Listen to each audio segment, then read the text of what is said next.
الحمد لله نحمده ونستعينه ونستغفره ونؤمن به ونتوكل عليه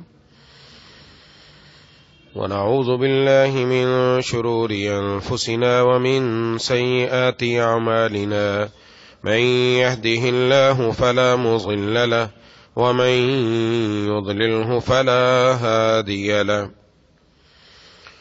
ونشهد أن لا إله إلا الله وحده لا شريك له ونشهد أن سيدنا ومولانا محمدا عبده ورسوله صلى الله تعالى على خير خلقه محمد وعلى آله وأصحابه ومن تبعهم بإحسان إلى يوم القيامة أما بعد فأعوذ بالله من الشيطان الرجيم بسم الله الرحمن الرحيم يا أيها الذين آمنوا اجتنبوا كثيرا من الظن إن بعض الظن إثم ولا تجسسوا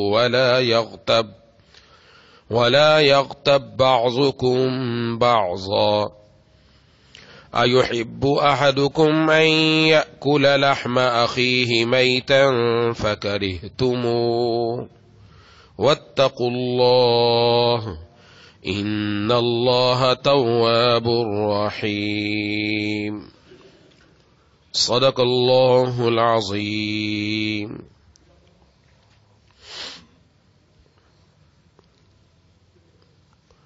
میرے دوستوں اور ساتھیوں، سورۃ الحجرات کی آیت نمبر 12 تلاوت کی ہے.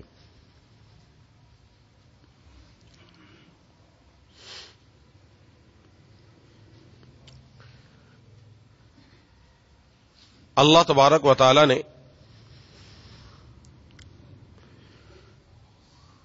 اس سورت کے اندر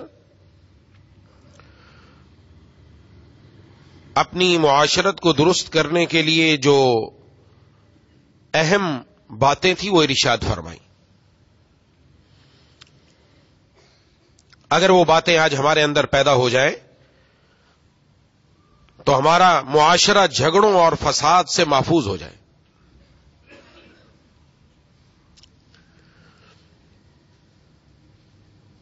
سب سے پہلے تو اللہ تبارک و تعالی نے یہ فرمایا کہ مسلمان بھائی بھائی ہیں. جب بھائی بھائی ہیں تو آپس میں ایک دوسرے سے معاملہ بھائیوں جیسا کرو. پھر اس کے بعد فرمایا کہ اگر کہیں مسلمانوں میں جھگڑا ہو جائے تو پھر مسلمانوں کے اندر لازم ہے وہ اس جھگڑے کو ختم کریں اور ان کے درمیان صلح کی صورت پیدا کریں. پھر فرمایا کہ کوئی کسی سے مذاق نہ کرے، مذاق نہ اڑائے، کوئی کسی کا مذاق نہ اڑائے، نہ مرد مردوں کا، نہ عورتیں عورتوں کا، اور نہ ہی ایک دوسرے کو طعنہ دے، نہ ہی ایک دوسرے کو برے القاب سے پکارے، اور نہ ہی بدگمانی کرے.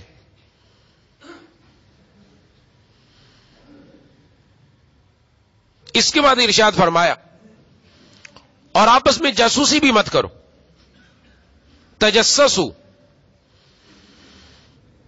جاسوسی اس کو ہم اردو میں کہتے ہیں ٹوہ میں لگنا. کہتے کسی کی ٹوہ میں مت پڑو. سب سے پہلے منع کیے بدگمانی نہ کرو کہ کسی کو دیکھ کر خود ہی دل میں خیالات پکانا شروع کر دیے، یہ تو ایسا ہوگا، یہ ایسا ہوگا، یہ ایسا ہوگا. اور خصوصاً اگر کسی سے کوئی تھوڑی بہت مخالفت ہو، کوئی جھگڑا ہو کسی بات میں، تو پھر بندہ جب بدگمانی کا کوئی سبب نظر نہیں آتا تو پھر ٹوہ میں لگ جاتا ہے کہ اس کا کوئی عیب تلاش کروں. آج یہ بہت ہے، ٹوہ میں لگ گیا کہ دیکھو اس کا کوئی عیب مجھے مل جائے، کوئی اس کی خرابی مجھے مل جائے، کوئی اس کی بات مجھے مل جائے تاکہ میں پھر اس کے بعد اس کو دنیا میں ذلیل و رسوا کروں. یہ ٹوہ میں لگنا. تمہیں ٹوہ میں مت لگو. کیونکہ ایک دوسرے کی ٹوہ میں لگنا یہ بھی معاشرے کے اندر خرابی، فساد اور جھگڑے کو پیدا کرتا ہے۔ ظاہر ہے جب اگلے آدمی کو پتا چلے گا یہ میری ٹوہ میں لگا ہوا ہے، بھی یہ گھر میں کیا کرتا ہے، یہ دفتر جاتا ہے، دفتر میں کیا کرتا ہے، یہ فلاں جگہ مجھے نظر آیا، وہاں کیوں گیا تھا، وہاں کیا کر رہا تھا، فلاں بندے کے ساتھ کھڑا تھا، وہاں کیا کر رہا تھا، میں دیکھوں ذرا، یہ ٹوہ میں لگنا۔ بھئی ہم کیوں دوسروں کے عیبوں کے پیچھے پڑے؟ جس بندے کو اپنے عیوب کی فکر ہو تو وہ دوسروں کے پیچھے نہیں پڑتا۔ کہ پہلے میں عرض کر چکا ہوں کہ آج ہم اپنے عیوب سے بے فکر ہو کر دوسروں کے پیچھے پڑے ہوئے ہیں کہ اس کا کوئی نہ کوئی عیب اور برائی مجھے مل جائے۔ بھی اگر کوئی آدمی خدا نہ خواستہ کسی بڑے موذی مرض کے اندر مبتلا ہے، نعوذ باللہ، اللہ تبارک و تعالی سب مسلمانوں کو ایسے امراض سے محفوظ رکھے۔ کوئی بڑا مرض ہے، مثلا کینسر کا مرض ہے، اللہ محفوظ رکھے۔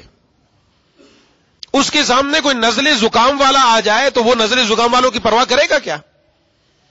وہ تو کہے گا میرا اپنا مرض اتنا بڑا ہے، یہ تو چھوٹی چھوٹی بیماری ہیں، ان کو کیا دیکھے گا؟ کسی جگہ خدا نہ خواستہ بڑی وبا پھیل جائے تو وہاں بھی نزلے زکام والے کو ڈاکٹر نہیں دیکھتا کہ تم کس چکر میں آئے ہو، یہاں تو بڑی بڑی وبائیں پھیل رہی، ہمیں اس کا علاج تو کرنے دو۔ ہم جب دیکھتے نہیں اپنے آپ کو تو دوسروں میں وہ نزلے زکام والی بیماری نظر آتی ہے۔ بھی میرے اندر خدا نہ خواستہ تکبر موجود ہے، میرے اندر بڑائی موجود ہے، میرے اندر بغض موجود ہے، میرے اندر حسد موجود ہے، میرے اندر کینہ پایا جاتا ہے، وہ مجھے نظر نہیں آ رہا۔ یہ تکبر جیسی بیماری ہے تو روحانی کینسر ہے، یہ انسان کو ختم کر کے رکھ دیتا ہے۔ وہ والی بیماری نظر نہیں آ رہی اور لوگوں کی چھوٹی چھوٹی باتیں نزلے زکام والی نظر آ رہی کہ اس میں فلانی برائی، اس میں فلانی برائی، اس میں فلانی برائی، کہ جب اپنے عیوب پر نظر نہیں رہتی تو پھر دوسروں کے عیوب نظر آنا شروع ہو جاتے۔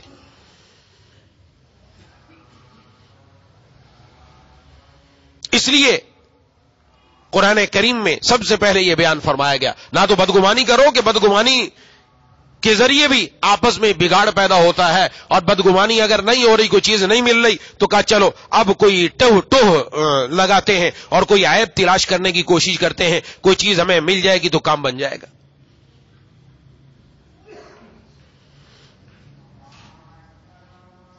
تھے جو اپنی برائیوں سے بے خبر، ڈھونڈتے رہے اوروں کو عیب و ہنر۔ تھے جو اپنی برائیوں سے بے خبر، ڈھونڈتے رہے اوروں کے عیب و ہنر، پڑی جو اپنی برائیوں پر نظر تو زمانے میں کوئی برا نہ رہا۔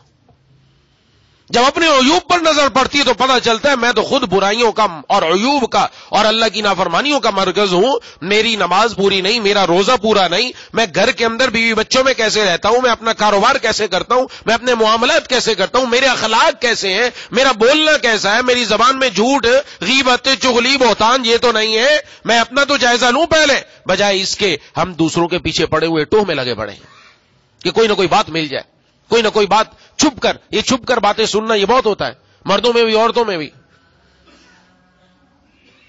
کہ کوئی موبائل پر بات کر رہا ہے تو چھپ کر سنے کہ یہ کس سے کیا بات کر رہا ہے، کچھ پتہ تو چلے۔ اور تھوڑی سی بات اگر کان میں پڑ گئی بس وہیں سے نئی باتیں شروع کر دی، اچھا اس نے یہ بھی بات کی ہوگی، یہ بھی کی ہوگی، یہ بھی کی ہوگی۔ اب بدگمانی بھی آئی، بدگمانی کرنے کے بعد ایک اپنے اندر عمارت بنائی، دوسرے کے ساتھ جا کر غیبت کرنا شروع کر دی، غیبت کی، غیبت کے ساتھ ساتھ کچھ باتیں اپنی طرف سے ملا کر بتائیں، یہ بھی کہا اس نے، یہ بھی کہا، بہتان بھی لگایا تھا، تجسس کر رہا تھا، یہ تجسس کے ساتھ تجسس کا جرم بھی کیا، اس نے بدگمانی بھی پیدا کی، اس نے غیبت بھی کی، اس نے بہتان بھی باندھا۔ چاروں بڑے بڑے گناہ جس کے اندر پائے جائیں وہ گھن کی طرح انسان کو کھا جاتا ہے، وہ اس طرح دیمک کی طرح ختم کر دیتا ہے کہ انسان پھر باقی نہیں رہتا۔ جب یہ سارے کے گناہ کہاں سے آ رہے ہیں؟ یہیں سے آ رہے ہیں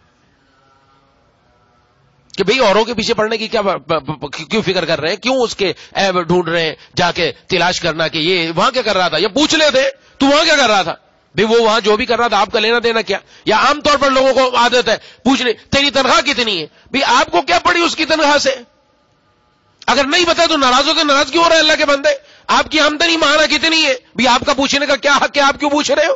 ایک آدمی نہیں بتانا چاہ رہا، وہ چھپانا چاہ رہا ہے، آپ کیوں پوچھنا چاہ رہے ہیں۔ یہ ایسا انداز اختیار کریں گے کہ وہ کوئی ایسی بات کر دے کہ میں اس کو پکڑ لوں کہیں سے، ایسی بات پوچھنا اگلے آدمی سے جس سے اس کو ذہنی تکلیف ہو, دلی تکلیف ہو, جائز نہیں ہے. نہیں پوچھ سکتے ہم کسی سے. کیوں پوچھیں بھائی؟ یا جہاں مرض ہے. جس کو بھی دیکھو دوسرے سے تیری آمدنی کیا ہے, تم کہاں سے کماتے ہو, کیا کرتے ہو تم, تمہاری ملازمت کیا ہے, آج کل کہاں جا رہا ہے تو بھی, کیا ضرورت ہے, کیوں ہم کسی کے پیچھے پڑے ہوئے ہیں؟ اپنی فکر کریں. ان چکروں میں کہاں پڑ گئے؟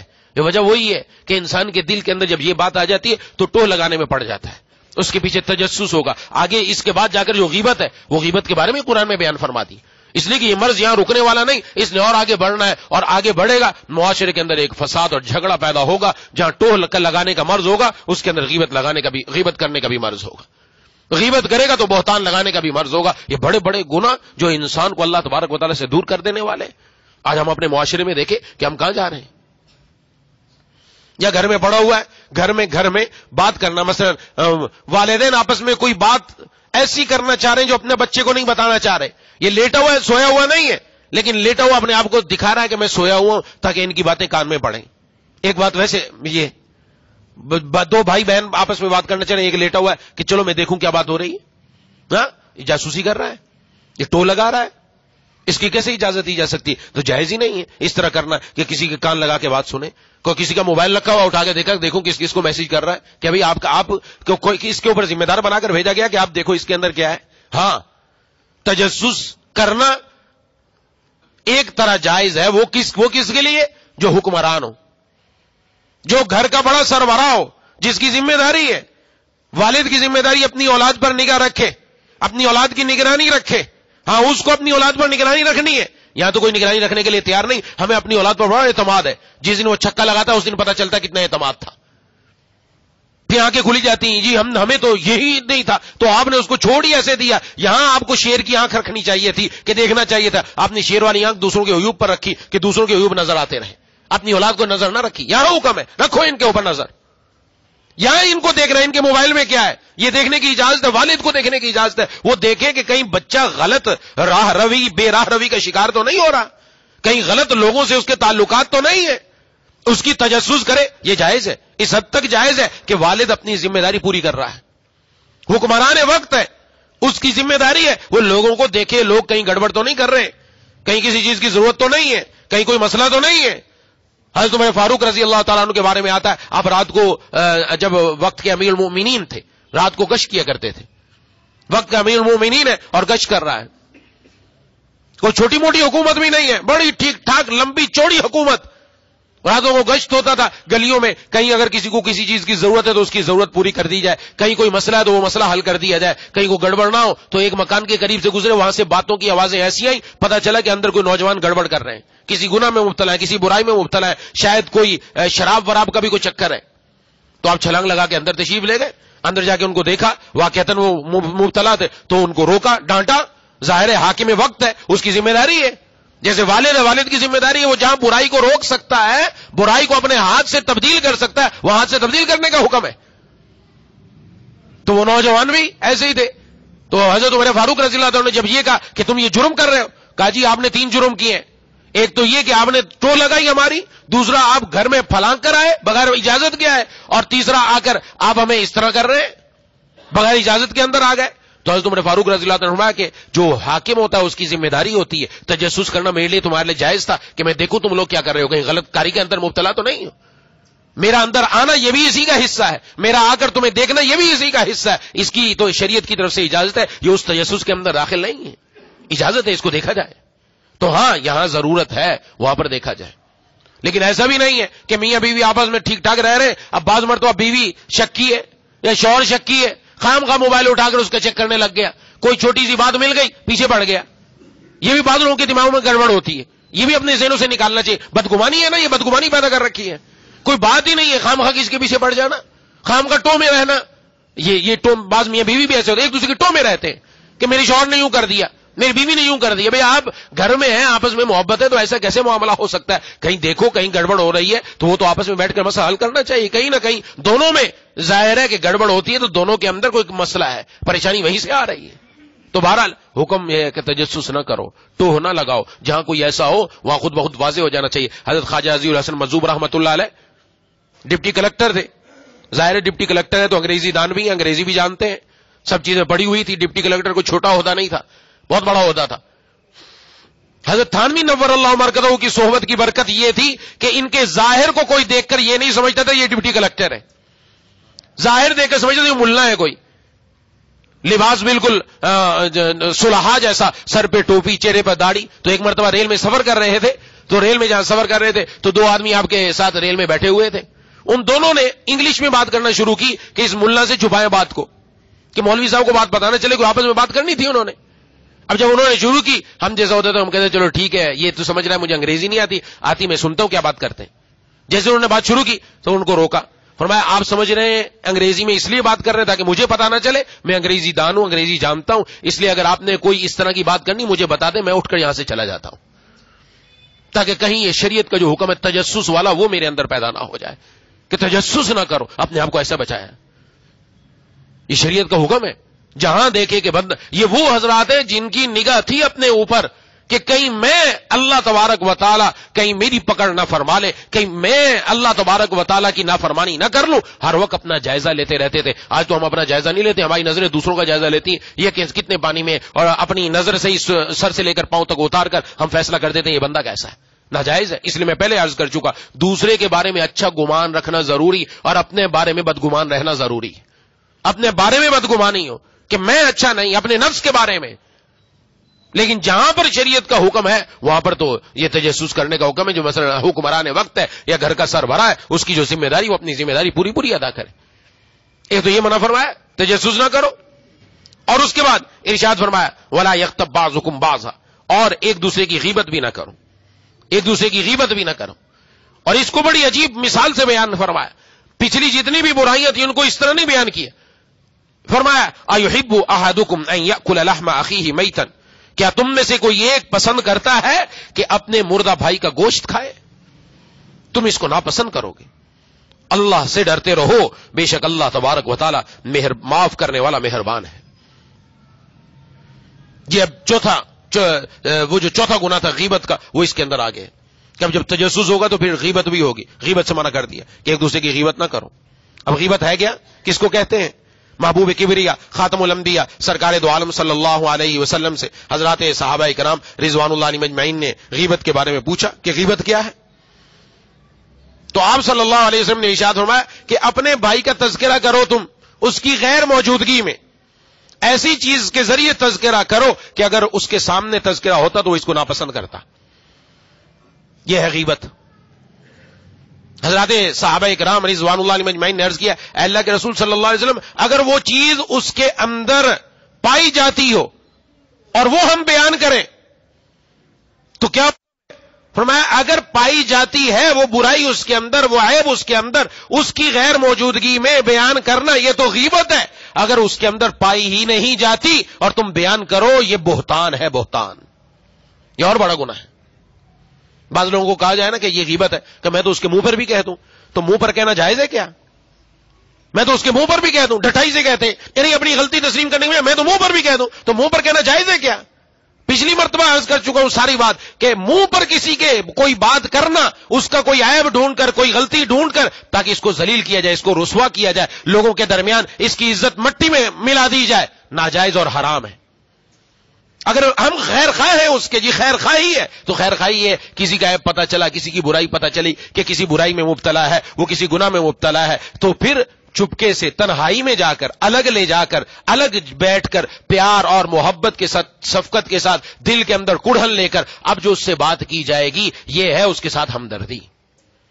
آج جو ہم کسی کو دیکھیں نا, کسی کو مثلا ایسا بھی ہوتا ہے بسا اوقات مسجد میں کسی کا موبائل بچ گیا تو اس کو ایسی آنکھوں سے دیکھتے ہیں جیسے بھی کھا جائیں گے, یا پھر دور سے ہی شور کرنا شروع کر دینا, کیا کون لوگ ہیں موبائل جو ہے وہ بند نہیں کرتے, یہ ہو گیا وہ ہو گیا. جائز نہیں, ایسا نہیں کر سکتے. عزت نفس ہر انسان کی ہے, اس کی اجازت نہیں, شریعت نے اس کی اجازت نہیں دی, اس کی اجازت نہیں. آپ کو پتہ چل گیا آپ خاموشی سے اٹھ کر جائیں اور پیار سے اس کو محبت سے سمجھائیں, تنہائی میں جا کر کہ بھائی آئندہ سے خیال رکھا کریں, موبائل اپنا بند کر کے رکھا کریں, اس سے لوگوں کی نماز خراب ہوتی ہے.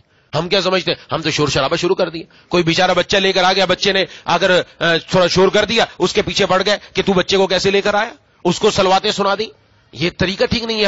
ہمارے اخلاق کہاں جا رہے ہیں؟ محبوب کبریا خاتم الانبیاء سرکار دو عالم صلی اللہ علیہ وسلم کے اخلاق اور آپ کی تربیت کیا تھی وہ ساری میں پچھلی مرتبہ عرض کر چکا ہوں. کہ آپ صلی اللہ علیہ وسلم کا طریقہ کار کیا تھا, آپ کیسے سمجھاتے تھے, کیسے پیار اور محبت سے سمجھاتے تھے. آج تو ہمارے اخلاق کی ایسے کہ ہم وہیں پر جہاں تھوڑی سی کسی کی غلطی نظر آتی ہے ہم ایسے بات کرتے ہیں جیسے فوجی عدالت لگی ہوئی ہے اور ہم وہاں پر بیٹھ کر آرڈر جاری کر رہے ہیں. یہ کام ہمارا باہر بھی ہے, یہ کام ہمارا گھروں کے اندر بھی ہے. بیوی سے غلطی ہو جائے, بچوں سے غلطی ہو جائے, علل اعلان ہم سب کے سامنے جب تک ذلیل نہ کر دے تب تک ہمارے دل کو ٹھنڈک ہی نہیں پڑتی. دل کو ٹھنڈک ہی نہیں پڑی, یہ دل کو ٹھنڈک نہیں پڑی, دل میں آگ اور لگی ہے اور قبر میں جا کے مزید اور آگ لگے گی. یہ آگ لگی ہے اندر, یہ ٹھنڈک ونڈک نہیں پڑی. ٹھنڈک کب پڑتی؟ جب ہم اس کی اس غلطی کو معاف کر دیتے, جب ہم چپکے سے جا کر اس سے بات کرتے, پیار اور محبت سے جا کر اس کو سمجھاتے, تب جا کر دل میں واقعتاً ٹھنڈک بھی پڑتی, قبر بھی ٹھنڈی ہوتی. یہ ہمیشہ یاد رکھنا چاہیے. تو یہ تو نہیں ہے کہ میں منہ پر بات کر دوں. تو منہ پر بات کرنا کب جائز ہے یہ بھی معلوم ہے کہ منہ پر بات کب کر سکتے ہیں آپ. منہ پر بات تنہائی میں ہوگی, اور تنہائی میں کب؟ جب دل میں درد ہو, جب محبت ہو, شفقت ہو, اور یہ نیت ہو کہ اس بھائی کی ایک غلطی ہے وہ اس کو پتا چل جائے تاکہ یہ اپنی اس کی اصلاح کر لے. اور اس کی حوالے سے بھی میں باتیں بزرگوں کی بیان کر چکا, کیسے ایک دوسرے کے ساتھ جا کر بات اور کس انداز میں کیا کرتے تھے. ہمیں اس کا غور کرنا چاہیے, اپنے اندر یہ جائزہ لینا چاہیے. آج لوگ بجائے دین کے قریب آنے کے دور ہو رہے ہیں ہمارے اخلاق کی وجہ سے. ہمارے اخلاق کی خرابی, اخلاق خراب ہو رہے ہیں. یہ ساری وہ باتیں جو اخلاق کو خراب کرنے والی ہیں, کیونکہ جس کے اندر یہ مذاق اڑانا ہوگا اس کے لہجہ آپ کو بتا دے گا اس کے اندر تکبر ہے. جو مذاق اڑاتا ہے, لوگوں کے نام ڈال دیے, فلانے کا کیا نام, یہ لنگڑا ہے, یہ لولا ہے, اور نہ جانے کن کن ناموں سے پکارتے ہیں ایک دوسرے کو. ناجائز ہے. تانا مارنا دور سے ہی دیکھ کر, ابے تو وہ ہے نا فلانا, وہ اس کا کوئی چیز ذکر کر دینی, تانا دے دیا اس کو, بدگمانیاں کر کے ٹوہ لگانا اور خود بھی لگنا اس میں, دوسروں کو بھی اس کے پیچھے لگانا. ذرا دیکھنا کوئی بات تجھے معلوم ہو تو مجھے بتانا لا کر. ناجائز اور حرام, سارے کام حرام ہے. پھر غیبت جیسا گناہ کہ جس کے بارے میں جس کی شناخت کا اندازہ لگائے کہ ایک آدمی اپنے گوشت کھائے اور گوشت بھی بھائی کا ہو اور وہ بھائی بھی مردہ ہو, تصور نہیں کر سکتا اس کا انسان. اتنی سخت شناخت اور قباحت اس کی بیان کرنے کے لیے اللہ تبارک و تعالی نے یہ الفاظ فرمائے, شناخت اور قباحت. اور آج غیبت کے بعض لوگ تو کہتے ہیں کہ جی غیبت کے بغیر تو مزہ ہی نہیں آتا, نعوذ باللہ نعوذ باللہ, کا مزہ ہی نہیں آتا. ان معمولی بات ہو گئی ہے. محبوب کبریہ خاتم الانبیاء سرکار دو عالم صلی اللہ علیہ وسلم کی وہ بات حدیث شریف میں جو آئی عرض کر چکا ہوں کہ آپ صلی اللہ علیہ وسلم بیت اللہ کا طواف کر رہے تھے, تو آپ صلی اللہ علیہ وسلم نے طواف کرتے ہوئے فرمایا, اے بیت اللہ تو کتنا پاکیزہ ہے, کتنی عظمت والا ہے, کتنا اونچا ہے, لیکن ایک چیز ایسی ہے جو تجھ سے بھی زیادہ احترام والی ہے, قابل احترام ہے, محترم ہے, اور وہ کون ہے؟ فرمایا وہ مسلمان کی جان, مسلمان کی آبرو اور مسلمان کا مال ہے, جو تجھ سے بھی زیادہ اللہ کے ہاں حرمت والا ہے. آج تصور نہیں ہو سکتا, نعوذ باللہ, تصور نہیں کر سکتے ہم کہ بیت اللہ پر کوئی چڑھائی کر دے, نعوذ باللہ, کہ بیت اللہ کو ڈھانے کی کوشش کرے, نعوذ باللہ. بیت اللہ کیا, مسجد کی طرف کوئی اگر غلط قدم اٹھاتا ہے مسلمان کھڑے ہو جاتے ہیں کہ کیسی جرت ہوئی اللہ کے گھر کو گرانے کی. اجازت نہیں دیتے, بیت اللہ کو ڈھانے کی کوئی مسلمان اجازت نہیں دے سکتا, گوارا نہیں کر سکتا. لیکن آج ہم خود کعبے سے بڑھ کر چیزوں کو ڈھا رہے ہیں. ہم مسلمانوں کی عزتوں پر حملہ کر رہے ہیں, ہم ان کی آبرو پر حملہ کر رہے ہیں, ہم ان کی عزت کا خیال رکھے بغیر کسی کی غیبت ہو رہی ہے, کسی پر تانا مارا جا رہا ہے, کسی کی الٹے القاب سے, برے القاب سے اس کو پکارا جا رہا ہے, یا اس کی عزت پر حملہ کر کے ہم بیت اللہ سے بھی بڑھ کر ایک چیز کو ڈھا رہے ہیں روزانہ. اپنی زندگی میں جائزہ لیں, کیا بنے گا؟ اور پھر اس کے بارے میں عرض کر دیا, یہ چیز ایسی نہیں ہے کہ بس کر دی, اللہ سے توبہ طائب ہو گیا, معافی ہو جائے گی. معافی نہیں ہونی اس کی, ایسے معافی نہیں ہونی. یاد رکھیں, جس چیز کا تعلق حقوق العباد سے ہے, بندے سے, جب تک بندہ معاف نہیں کرے گا اس وقت تک معافی نہیں ہو سکتی. بندے سے معافی ضروری ہے.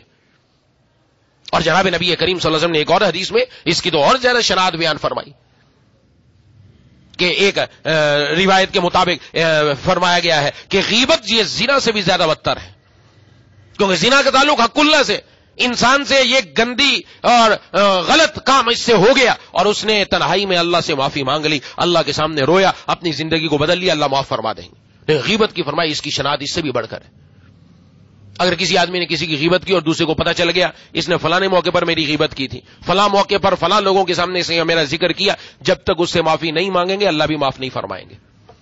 اور پھر جب معاف نہیں ہوگا نا تو کل قیامت والے دن کیا ہوگا؟ ہم ہاتھ وات چھوٹ گئے, ہم نمازیں بہت پڑھی, ذکر بہت کیا, تلاوت بڑی کی, صف اول میں نمازیں پڑھا کرتے تھے, ہم تو صدقے بھی دیتے, ہم روزے بھی رکھتے, ہم نفل بھی کرتے, ہم تو حج و عمرہ میں پھر بھی لائن لگا رکھی ہے. ہاں تو کیا ختم ہو جائے گی کہانی؟ نہیں ختم ہونی, ختم نہیں ہونا.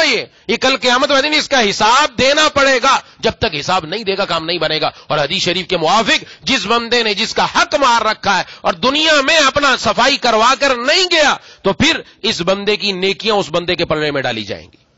اس بندے کی نیکیاں اٹھا کر پلڑے میں ڈالی جائیں گی. اور غیبت در حقیقت یہی ہے کہ بندہ اپنی نیکیاں اٹھا کر دوسرے کے پلڑے میں پھینک رہا ہے, لے یہ تو نیکی, یہ لے تو نیکی, یہ تو نیکی لے. یہ اس وجہ سے کہ آج غیبت تو کر لی, دل کو خوش کر لیا, لیکن کل قیامت والے دن یہ نیکیاں دینی پڑیں گی. لیکن یہ غیبت کے بارے میں وہیں تک ہے کہ اگر کسی کو معلوم ہو گیا ہم نے اس کی غیبت کی تو اس سے معافی مانگنا ضروری ہے. لیکن یہ بھی اللہ تعالیٰ کی مہربانی کرم نوازی, غیبت ہم نے کی لیکن اس بندے کو معلوم نہیں ہوا جس کی غیبت ہوئی ہے, تو اب صرف اللہ سے معافی مانگ لینے سے بھی اللہ معاف فرما دیں گے. اگر اس بندے تک اطلاع نہیں پہنچی, اطلاع پہنچ گئی تو حق العباد میں آ گئے, پھر معافی ضروری ہو گئی. پھر جب تک اس سے معافی نہیں مانگیں گے کام نہیں بنے گا. اور اس کے لیے بھی عرض کر دیا پچھلی مرتبہ کہ اتنا کہہ دینا ہی کافی ہے کہ ہمارا کہا سنا معاف کر دیں. آپ کے ساتھ عرصہ ہو گیا میرا تعلق ہے اور اب دل میں یہ بات آ رہی ہے, اس لیے میں عرض کر رہا ہوں کہ انسان کی زندگی کا کوئی پتہ نہیں کس وقت اللہ تعالیٰ کی طرف سے بلاوا آ جائے. اس لیے میں آپ سے عرض کر رہا ہوں کہ آج تک زندگی میں اونچ نیچ اتار چڑھاؤ ہوتا رہا, اس لیے جو کچھ میرا کہا سنا ہے وہ للہ معاف فرما دیں. اس نے کہہ دیا معاف کر دیا, معاف ہو گیا انشاءاللہ. اتنا کر لینے سے کون سا کوئی بڑا سر کے اوپر پہاڑ گر جائے گا, یہ بھی ہم کرنے کے لیے تیار نہیں ہوتے. وہ معافی تلافی کرنی چاہیے. ہم جہاں پر اپنے عبادات اور اللہ کی فرما برداری, تلاوت, تسبیحات, اذکار جو کچھ کر رہے ہیں نا, یہ نور ہے, نور. اس نور کو جمع کر کے قیامت والے دن لے کر جائیں گے تو کام بنے گا. یہ قیامت والے دن لے کر جائیں, وہاں جا کر کام آ جائے, یہ ہے فائدہ. ورنہ جس کے بارے میں جناب نبی کریم صلی اللہ علیہ وسلم نے فرمایا مفلس ہے وہ شخص, مفلس کے بارے میں جو پوچھا تھا عرض کر چکا کہ آپ صلی اللہ علیہ وسلم نے فرمایا نیکیوں کے انبار لے کر آئے گا, پہاڑ لے کر آئے گا, لیکن یہی لوگوں کے حقوق مار رکھے ہیں, غیبت کر رکھی ہے, چغلی بہتان باندھ رکھا ہے, بدگمانیاں کر رکھی ہیں اور ٹوہ لگائے رکھی ہیں لوگوں کی, اور کسی کا مذاق اڑایا تھا, کسی کا وہ برا لقب کہہ کر اس کو جو ہے وہ ذلیل کر دیا تھا, کسی پر تانا مار دیا تھا. یہ عام زندگی میں آج یہ عام چیزیں ہو گئی ہیں جس کو کوئی سمجھتا نہیں کہ یہ کوئی گناہ بھی ہے. یہ قرآن کریم میں اس کو اللہ منع فرما رہے ہیں, حرام ہے, حرام. چوری سے بچنا حرام, چوری سے بچنا ضروری, چوری کرنا حرام ہے, ایسے یہ گناہ کرنا بھی حرام ہے, اس سے بچنا بھی ضروری, فرض عین ہے, اور ہر ایک کے ذمہ میں فرض عین ہے کہ بچے. تو پھر قیامت والے دن جب کچھ نہیں ہوگا تو اپنی نیکیاں دینی پڑیں گی. الامان والحفیظ, اللہ محفوظ رکھے ہمیں ان تمام چیزوں سے محفوظ رہنے کی, اس لیے اپنی زبان کو سنبھال کے رکھے. یہ سارے کرتوت اسی کے, یہ اسی کے نتیجے میں انسان یہاں تک پہنچتا ہے کہ پھر یہ باتیں شروع ہو جاتی ہیں تو اس زبان کی وجہ سے یہ پکڑ میں آ جاتا ہے. اس لیے آپ تصور کریں ایک معاشرہ ایسا, اور وہ معاشرہ تھا, دنیا میں موجود تھا, ایسا نہیں تھا, محبوب کبریا خاتم الانبیاء سرکار دو عالم صلی اللہ علیہ وسلم ایسا معاشرہ بنا کر گئے. مسلمان کا بھائی تھا اور واقعتاً بھائی سمجھتا تھا کہ انصار نے پیشکش کر دی تھی جب حضرات صحابہ کرام رضوان اللہ تعالی اجمعین ہجرت کر کے گئے, آپ کے ساتھ صحابہ کرام گئے. یہ جو صحابہ کرام ہجرت کر کے گئے ان کو کہتے ہیں مہاجرین, اور جو مدینے میں حضرات صحابہ کرام یہ انصار کہلاتے ہیں. انہوں نے وہ مثال اور وہ دنیا کے اندر ایسی مثال ایثار کی پیش کی کہ دنیا آج تک اس کی مثال پیش نہیں کر سکتی. کہ ہماری زمینیں ہیں, آپ صلی اللہ علیہ وسلم سے عرض کیا ہماری زمینیں, یہ مہاجر آئے ان کے ہاتھ میں کچھ نہیں ہے, مہاجر صحابہ کرام کے, کہا ہماری طرف سے آپ ہماری زمینوں کو آدھا تقسیم کر دیں, آدھی ہمیں دے دیں, آدھی ہمارے مہاجر صحابہ کو دے دیں. سبحان اللہ. آج بھائی کو دینے کے لیے تیار نہیں. وہاں تو دیکھیں کیا ہے, وہاں تو کوئی خونی رشتہ نہیں ہے, صرف اسلام کا رشتہ ہے. جناب نبی کریم صلی اللہ علیہ وسلم نے ایک مہاجر کو ایک انصار کا بھائی بنایا, بھائی تھے نہیں, لیکن اسلامی اخوت ایسی تھی, یہ مسلمان کا مسلمان کے ساتھ بھائی چارگی ایسی تھی کہ اپنا مال بھی پیش کر دیے. یہاں تک ہے, اگرچہ آپ صلی اللہ علیہ وسلم نے اس بات کو قبول نہیں کیا تھا, لیکن جہاں تک ان کے دلوں میں یہ وسعت تھی. تو تصور کریں جب مسلمانوں کے بھائی ہوں, جہاں پتہ چلے کہ یہاں دو مسلمانوں میں آپس میں کوئی جھگڑا ہو گیا, آپس میں کوئی مسئلہ ہو گیا, وہاں کے معاشرہ, وہاں کی سوسائٹی, وہاں کے لوگ سمجھتے ہو, ذمہ داری سمجھتے ہو, یار ان میں جھگڑا ہو رہا ہے, جھگڑا بڑھنا نہیں چاہیے, ختم کرانا چاہیے, جلدی سے بڑھ کر آگے ان کی صلح کرائی. وہ جو آگ لگ رہی تھی اس کو وہیں بجھا دیا, اور پھر آپس میں ایک دوسرے کو کوئی مذاق اڑانے والا نہ ہو, اس معاشرے کے اندر آپس میں ایک دوسرے کو برے القاب سے پکارنے والا نہ ہو, ہر ایک دوسرے کو عزت کے ساتھ پکارنے والا ہو, کوئی کسی کی بدگمانی کرنے والا نہ ہو, کوئی کسی کی ٹوہ میں لگنے والا نہ ہو, کوئی کسی کی غیبت کرنے والا نہ ہو, کوئی کسی کو تانا مارنے والا نہ ہو. سبحان اللہ. وہ معاشرہ دنیا کے اندر جنت کی مثال پیش کرتا ہے. آج یہ معاشرہ ہمارے سامنے نہیں, آج ہمارا بھی معاشرہ ہے, ہم دیکھیں اس معاشرے کے اندر کیا کچھ ہو رہا ہے. یہ آگ لگی ہوئی ہے ہمارے اندر, اور اس کی بنیاد یہ ہے کوشش یہ کرنی ہے مجھے اور آپ کو کہ ہم خود کوشش کریں کہ میں اپنے آپ کو روکوں. میری ذمہ داری ہے کہ میں نے جو کچھ قرآن کریم میں پڑھا, آپ حضرات نے جو کچھ سنا, ذمہ داری ہماری بنتی ہے ہم اپنے آپ کو ان تمام چیزوں سے بچائیں, پھر آگے کی طرف قدم بڑھائیں, دوسروں کو بھی سمجھائیں کہ وہ بھی ان چیزوں سے بچیں. اور جب ہمارے گھر کے اندر ایسا ماحول بن جائے گا جس میں کوئی ایک دوسرے کا مذاق اڑانے والا نہ ہوگا, ایک دوسرے کے سب مددگار ہوں گے, معاون ہوں گے, محبت کرنے والے ہوں گے, اس گھر میں بھی اللہ تعالیٰ جنت کا مزہ عطا فرمائیں گے. دعا ہے کہ اللہ تعالیٰ مجھے اور آپ کو ان باتوں پر عمل کرنے کی توفیق عطا فرمائے. وآخر دعوانا ان الحمدللہ رب العالمین. الحمدللہ رب العالمین الرحمن الرحیم مالک یوم الدین ایاک نعبد و ایاک نستعین اهدنا الصراط المستقیم صراط الذین انعمت علیہم غیر المغضوب علیہم ولا الضالین. اللهم صل على سيدنا ومولانا محمد وعلى آل سيدنا ومولانا محمد وبارك وسلم. یا الہ العالمین یا ارحم الراحمین یا ذا الجلال والاکرام یا مالک الملک یا احکم الحاکمین. یا اللہ ہم سب کے تمام صغیرہ کبیرہ گناہوں کو معاف فرما دیجیے. یا اللہ ہم سب کی حاضری کو اپنی بارگاہ میں قبول و مقبول فرما. مولا کریم اے الہ العالمین اے ارحم الراحمین یا ذا الجلال والاکرام, یا اللہ ہمیں اپنے موجودہ ایمان پر شکر کرنے کی توفیق عطا فرما. یا اللہ ہم سب کے ایمان کو مزید بڑھا دیجیے. مولا کریم آئندہ آنے والے زمانے میں ہم سب کے, ہماری آئندہ آنے والے نسلوں کی, قیامت تک کی ذریت کی ایمان کی حفاظت فرما دیجیے. مولا کریم اے الہ العالمین اے ارحم الراحمین یا ذا الجلال والاکرام, ہم میں سے جو بیمار ہیں, گھروں میں جو بیمار ہیں, دوستوں احباب میں جو بیمار ہیں, جنہوں نے بیماروں کے لیے دعا کے لیے کہا یا کہنا چاہتے تھے نہیں کہہ سکے, یا امید رکھتے ہیں یا پیغام پہنچایا نہ پہنچ سکا, سب کو شفائے کاملہ عاجلہ مستمر عطا فرما. جمیل بھائی بیمار ہیں, ان کے لیے دعائے صحت فرمائے. ایک ساتھی کے گھر والے ہیں, ان کے لیے دعائے صحت فرمائے. اقبال بھائی چاول والے وہ بھی بیمار ہیں, ان کے لیے دعائے صحت فرمائے. عبد القدیر خان صاحب ہیں, وہ بھی, ان کے لیے بھی دعائے صحت فرمائے. محمد اشرف قریشی صاحب ہیں, ان کے لیے بھی دعائے صحت فرمائے. اللہ تعالیٰ سب کو صحت کاملہ عاجلہ مستمرہ نصیب فرما دے. مولا کریم اے الہ العالمین اے ارحم الراحمین جتنے بھی ہمارے اعزاء و اقربا دنیا سے جا چکے ہیں, یا اللہ سب کو جنت الفردوس میں جگہ عطا فرما. بھائی محمد صدیق صاحب کی اہلیہ کا انتقال ہو گیا ہے, اور بھائی احمد علی سغاد شیری والے, ان کی اہلیہ کا انتقال ہو گیا. دعا فرمائے اللہ تبارک و تعالیٰ ان کی کامل مغفرت فرما دے, اور ان کے پسماندگان کو صبر جمیل عطا فرمائے. ان کی قبروں کو نور سے منور فرما دے, اور ان کی آخرت کی تمام منازل کو آسان فرما دے. یا اللہ ہم سب کو بھی مرنے سے پہلے پوری محنت, مرنے سے پہلے تمام چیزیں, تمام اعمال کو درست کرنے کی توفیق عطا فرما. مولا کریم اے الہ العالمین سلامتی اعضاء, سلامتی ایمان کے ساتھ زندہ رکھیے. سلامتی اعضاء, سلامتی ایمان کے ساتھ دنیا سے اٹھائیے. اللهم انا نسألك العفو والعافیة والمعافاة في الدنيا والآخرة. مولا کریم اے الہ العالمین اے ارحم الراحمین یا ذا الجلال والاکرام عافیت دارین عطا فرما دیجیے. یا اللہ ہم سب کو اپنے شکر گزار بندوں میں شامل فرما لیجیے. یا الہ العالمین یا ارحم الراحمین, یا اللہ اب تک جس طرح آپ نے اپنی نعمتوں میں رکھا, مرتے دم تک یا اللہ اپنی نعمتوں میں رکھیے. یا اللہ شکر کے مواقع زیادہ سے زیادہ عطا فرما. مولا کریم ہر تکلیف, پریشانی, دکھ, درد سے یا اللہ ہم سب کی حفاظت فرما. یا اللہ تمام مسلمانوں کی یا اللہ معیشت کو مضبوط فرما دے. یا اللہ کسی کے سامنے ہاتھ نہ پھیلانا پڑے. ہمارے ماہانہ, سالانہ, یومیہ خرچے بآسانی پورے فرما دیجیے. مولا کریم اے الہ العالمین ہم میں سے جو مقروض ہیں ان کو قرضوں سے رہائی نصیب فرما. جو بے روزگار ہیں ان کو حلال برکت والا روزگار عطا فرما. جن کو حلال روزگار میسر ہے ان کی روزی میں خوب برکت عطا فرما. جن بچیوں کے رشتے نہیں آ رہے نیک جوڑ کے رشتے نصیب فرما. جن کے رشتے آ چکے وسائل کی کمی, غیب سے وسائل مہیا فرما. مولا کریم اے الہ العالمین اے ارحم الراحمین یا ذا الجلال والاکرام تمام نوجوان بچوں اور بچیوں کے یا اللہ جوڑ کے نیک یا اللہ, اور آپس میں ایسے جو آپس میں ایک دوسرے کو حقیقی خوشیاں عطا کر سکے, ایسے رشتے نصیب فرما. مولا کریم اے الہ العالمین اے ارحم الراحمین یا ذا الجلال والاکرام ہم سب کی, تمام امت مسلمہ کی یا اللہ دائیں بائیں, اوپر نیچے, سامنے پیچھے, ہر طرف سے جان مال عزت آبرو کی حفاظت فرما. مولا کریم اے الہ العالمین یا ارحم الراحمین یا ذا الجلال والاکرام دنیا میں جہاں کہیں دین کا جس انداز میں کام ہو رہا ہے سب قبول فرما. مجاہدین کی, تبلیغی جماعتوں کی, مدارس کی, مساجد کی, خانقاہوں کی, علماء کی, تمام مسلمانان عالم کی حفاظت فرما. مرتے دم تک دین سے ہم سب کو وابستہ رکھ. یا الہ العالمین یا ارحم الراحمین سلامتی اعضاء, سلامتی ایمان کے ساتھ زندہ رکھ. قلب سلیم, فہم سلیم, عقل سلیم عطا فرما. عقل سلیم پر فضل عظیم عطا فرما. رقیق القلب, رحیم المزاج, حلیم الطبع بنا دیجیے.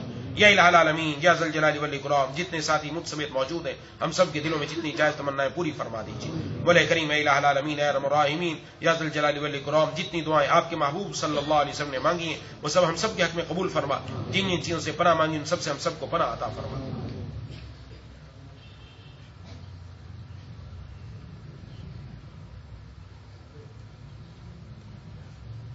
صلی اللہ تعالی علی خیر خلقہ محمد وعلی آلہ وصحبہ اجمعین. برحمتك یا ارحم الراحمین آمین یا رب العالمین.